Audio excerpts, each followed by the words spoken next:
Hola, buenos días a todos y a todas, ¿cómo están? Espero que estén pasando lo mejor posible estos días, que como siempre les digo, estén bien con sus familias, que eso es lo más importante, que todos estemos sanos. Hoy nos encontramos para una nueva clase de gestión organizacional, ¿sí? Para dar lugar a lo que es la segunda unidad, que se va a denominar estructura organizacional. Dentro de esta unidad vamos a seguir viendo temas que estuvimos compartiendo juntos a lo largo de teoría de las organizaciones en cuarto año. Pero vamos a empezar a profundizar algunos temas, a ver algunas cuestiones más específicas, ¿sí? Pero para que nos ubiquemos, vamos a seguir trabajando con lo que era la pirámide organizacional, con lo que era el organigrama, ¿sí? Con todas esas cuestiones justamente que le daban una estructura, una forma a la organización. Pero desde ahí vamos a empezar a profundizar ese contenido y a darle algún tipo de giro, ¿sí? Ya no solo vamos a hablar de esas cuestiones, sino de un poquito más. Así que lo que vamos a hacer ahora es compartirles mi pantalla para que podamos utilizarla a modo de pizarrón, ¿sí? Yo hice una presentación y a través de esa presentación voy a explicar el contenido del día de hoy que nos va a servir para toda la unidad número 2.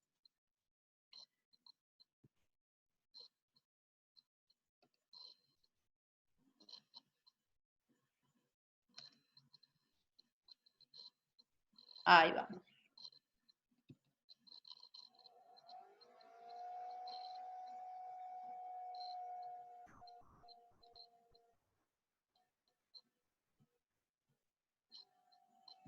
Bien. Vamos a arrancar entonces. Les dije que el tema de esta unidad número 2 es la estructura organizacional y vamos a decir que la estructura va a ser la forma en que se dividen los puestos de trabajo en los que se van a asignar las distintas tareas. Esas tareas se van a agrupar y se van a coordinar para poder lograr el objetivo de la organización, ¿sí? La estructura organizacional lo que me va a mostrar es quién depende de quién ocupa un lugar, quién tiene más jerarquía que otro, ¿sí? Entonces vamos a hablar de poder, vamos a hablar de autoridad, vamos a hablar de distintos niveles jerárquicos. Nuestra primera aproximación a lo que era la estructura organizacional, como les dije anteriormente, era la pirámide organizacional y luego con un poco más de profundidad lo que era el organigrama, que eran dos formas de graficar y demostrar estas cuestiones de niveles de poder, de toma de decisión, ¿sí? Justamente demostrar quién depende de quién. Para hablar de estructura, vamos a decir que vamos a tener que tener en cuenta 6 elementos. Para que se dé entonces esa estructura, lo primero que tiene que ocurrir es que haya especialización del trabajo. Es decir, que cada una de las personas que estén en una organización van a tener una tarea específica y se va a dividir esa forma de trabajar según en lo que se especializa cada uno. Una vez que yo tengo dividido esas tareas según la especialización, se va a dar lo que es la departamentalización, que lo que va a hacer justamente es reunir en sectores específicos y con alguna particularidad, ¿sí?, a esas personas que anteriormente dividí. Entonces, la forma de departamentalizar va a poder ser por zona geográfica, va a poder ser por clientes, va a poder ser por producto, ¿sí? Ya lo habíamos visto el año pasado lo que era la departamentalización. Este año lo vamos a ver desde otro lugar, siempre teniendo en cuenta esto de agrupar a los que tienen algo similar.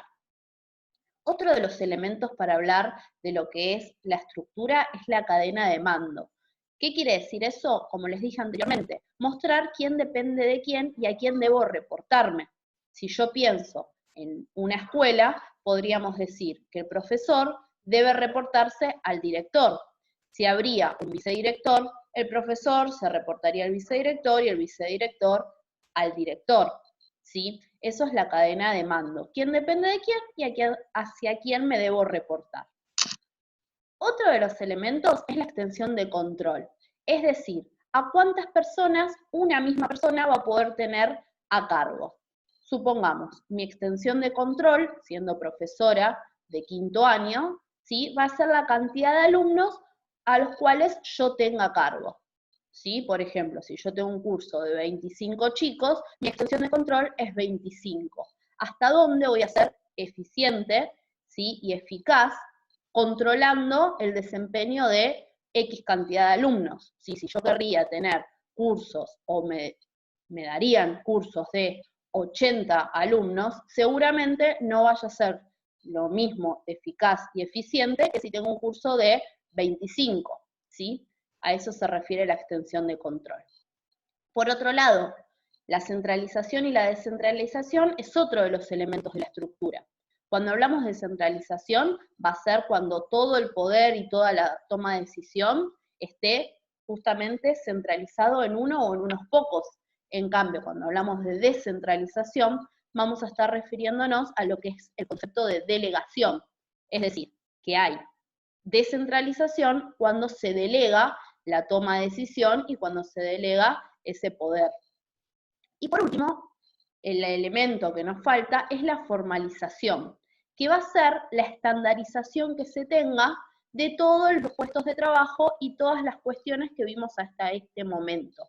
Va a haber organizaciones que tengan un nivel más alto, ¿sí? Más alto de formalización, y otros que tengan un nivel más bajo, ¿sí? Eso va a depender del tipo de estructura que esté en funcionamiento en esa organización. Para continuar, les dije tipos de estructura, y lo que vamos a ver son los diseños organizacionales, y los vamos a dividir en dos grupos. El primer grupo son los diseños tradicionales, donde vamos a ver la estructura simple, la estructura funcional y la estructura divisional. Cuando hablamos de la estructura simple, nos vamos a referir a organizaciones que sean pequeñas en tamaño, donde haya poco personal, pocas áreas, ¿sí? Donde el trabajo sea más regularizado y más sintético, ¿sí? Donde no haya un alto nivel, ¿sí? De división.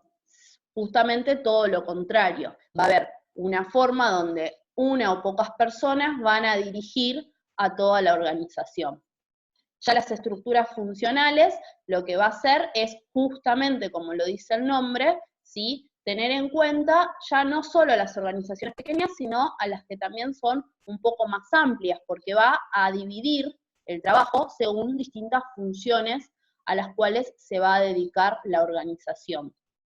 Y por último, dentro de estos diseños tradicionales, vamos a encontrar la estructura divisional, ¿sí? Que esta sí ya es para empresas grandes, ¿sí? Porque va a integrar distintas formas de trabajo, ya no las funciones específicas y principales, sino que va a tener una departamentalización muy marcada y muy pactada la función y la especialización de cada uno dentro de ese mismo sector, obviamente logrando una relación para lograr objetivos. Para continuar, vamos a ver que además de esos diseños tradicionales, hay diseños contemporáneos, que va a ser la estructura de proyecto, la estructura de equipo y la organización virtual. Cuando hablamos de estructura de proyecto, va a ser seguramente o casi siempre dado por pedidos de terceros, ¿sí? Se trabaja de una forma terciarizada para un otro, ¿sí? Entonces me piden algo, ¿sí? Y para lograr ese objetivo yo debo actuar por proyecto, va a ser algo único, va a ser algo pensado específicamente para ese proyecto en sí. Luego está la estructura de equipos, que básicamente, como me lo dice el nombre, se va a basar en los equipos de trabajo, en estas cuestiones de trabajar muchas personas con un mismo objetivo en común, pero con una actividad específica cada una, especializado en algo específico, y desde ese lugar se van a complementar para poder funcionar. Y luego está lo que es la organización virtual, ¿sí? Que se basa justamente en la terciarización. ¿Qué quiere decir esto? Que no va a trabajar con empleados propios de la empresa, ¿sí? Sino que va a tener una regulación y una relación con el exterior muy fuerte. Es decir, que va a tener un personal estable de la organización, pero va a subcontratar a distintas personas para los distintos sectores, ¿sí? Es importante aclarar que no va a haber una única forma de estructura organizacional. ¿Qué quiere decir eso? Que una estructura simple se va a poder, por ejemplo, relacionar con una estructura por equipo, por poner un ejemplo.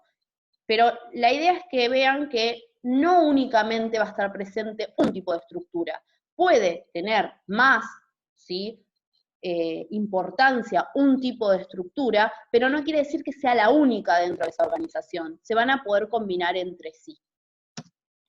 Para ir terminando, esto es importante. ¿Qué modelo elijo? O sea, ¿cómo determina mi organización si va a utilizar la estructura simple, si va a utilizar la estructura virtual, si va a combinar entre sí alguna de esas estructuras que mencionamos anteriormente? Se va a basar en estos 4 principios.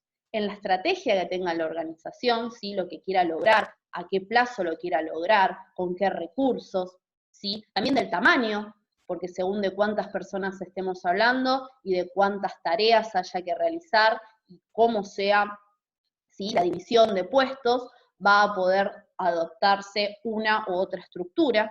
También va a tener que ver el nivel tecnológico que tengo, ¿sí?, porque si mis maquinarias, mis fuentes, ¿sí?, de información no están adaptadas de una forma específica para, por ejemplo, tener la organización virtual, no la voy a poder llevar adelante. Entonces va a tener mucha implicancia la tecnología y el nivel de tecnología justamente que alcance la organización.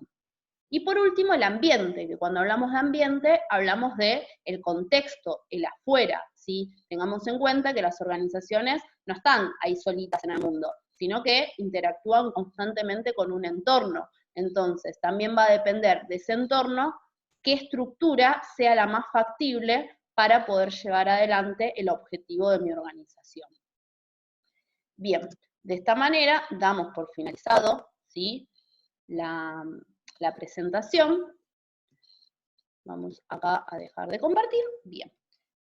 Y vamos a poder decir de esta manera que dimos un resumen general de esta segunda unidad que vamos a empezar a desarrollar a partir de hoy. Espero que les haya sido útil, que hayan entendido. Como siempre, dentro de la unidad van a encontrar el material de lectura que apoya a esta explicación. En realidad es al revés, esta explicación está apoyando al material de lectura que ustedes tienen.